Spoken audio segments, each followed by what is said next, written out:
I wonder if you've come across Joe Rogan. Joe Rogan is a podcaster. He does stuff on Spotify, and he got into a little bit of controversy a couple of years ago. He would get people onto his program and just talk, just chat. And in many ways, I rather approve of that. At one point, he got a fellow called Dr. Robert Malone, who made some anti-vaccine statements at a point when the vaccine was being rolled out, and maybe these were not entirely based on science, but they were certainly inappropriate statements at the time when we were facing COVID. And there are plenty of people who would probably say that he was right. There are plenty of people who would say that he was misjudging the moment. There are plenty of people, I'm sure, who would say that he was entirely wrong. But the problem really is that it is the way that it was done. And Spotify got into a lot of trouble. Various musicians threatened to pull their music from the brand. Now, of course, being on Spotify, music being on Spotify, a lot of the money that would be paid would go to royalties to the artists themselves, whereas with something like a podcast, all the money goes directly to Spotify, and the presenter, Joe Rogan, would get money from the advertising that Spotify arranges.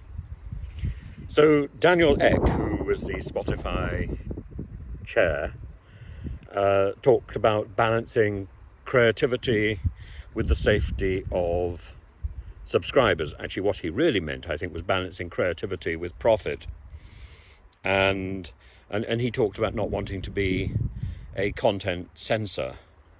Again, you have to interpret those statements, and not wanting to be a content censor, not wanting to be seen as a publisher, and therefore invite the sort of taxes which are imposed on publishers if Spotify is simply a platform, a host platform, rather than an authentic publisher. It can get away with not paying publishing taxes. Anyway, there was a campaign to sort of help Joe Rogan, and particularly because it wasn't just one issue that Joe Rogan was infamous for, because the other issue was that he has been rather casual with his language, and particularly with his racist slurs, and I'm not even going to repeat the sort of words that he was quite indiscriminately using. But I'm making this video in my hometown, in a graveyard next to the Orthodox Church, and in Rugby. And the person who is standing for election in Rugby is accused of supporting tweets in support of Joe Rogan, retweeting specific posts in February 2022, pledging support for this podcaster after the racial slurs had been identified and called out. Now, on the one hand, I think there's a lot to be said for, particularly on the YouTube site, for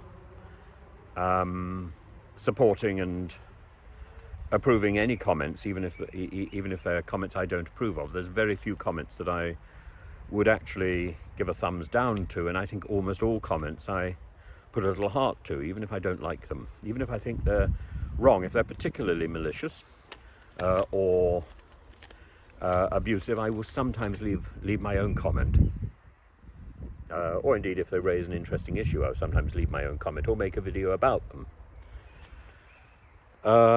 But when it comes to Twitter, you have a choice. You have a choice which tweets you acknowledge and retweet and approve. And when it comes to comments on a video on YouTube, you don't have very much choice. And if you don't do something with that comment, either thumbs downing it or thumbs upping it, that comment remains there until you acknowledge it. And so it blocks any further access to other comments.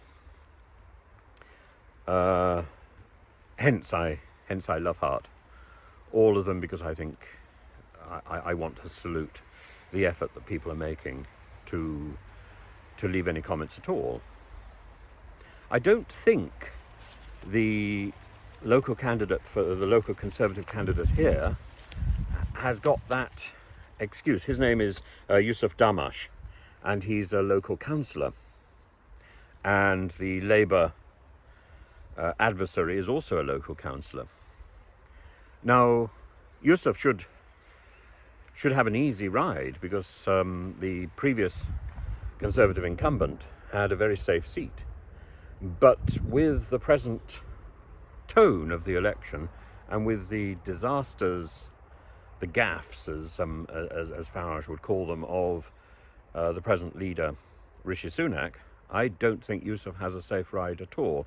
Now, I've encouraged his group to come on my YouTube and explain what's going on. I'd be very interested to, but I think, to quote Mrs. Thatcher, I think, and to rightly quote Mrs. Thatcher, because I also was brought up in Lincolnshire, I think he's frit, and I think he doesn't want to deal with the real issues. And so I will wait and see. Will somebody come knocking on my door? Will he come knocking on my door, or will he not? And I will be fascinated, but I will be prepared, and I will ask these questions. Why are you retweeting tweets in support of a racist and somebody who is promoting conspiracy theories? Why are you doing that? Because it doesn't seem to make sense for a Conservative candidate to be promoting this sort of rubbish. Is it because he doesn't read what he's promoting? Is it because he's doing it impulsively? Does he have another reason? There may be many explanations, but unless these are provided, all we can assume is that he is a supporter of Joe Rogan and a supporter of that sort of abusive broadcast. I'm not, and I don't think, until I hear otherwise, I would remotely want to encourage anyone to vote for him. Equally, of course, I start from the position of not wishing to vote Conservative anyway, so he would have to work very hard. I don't think it's a possibility, frankly, but I would be interested to know what he's got to say. And I think given the fact that he's done this, his profile is bigger than the local constituency, because Joe Rogan is bigger than the local constituency. Is the Conservative Party endorsing Joe Rogan? These are the issues.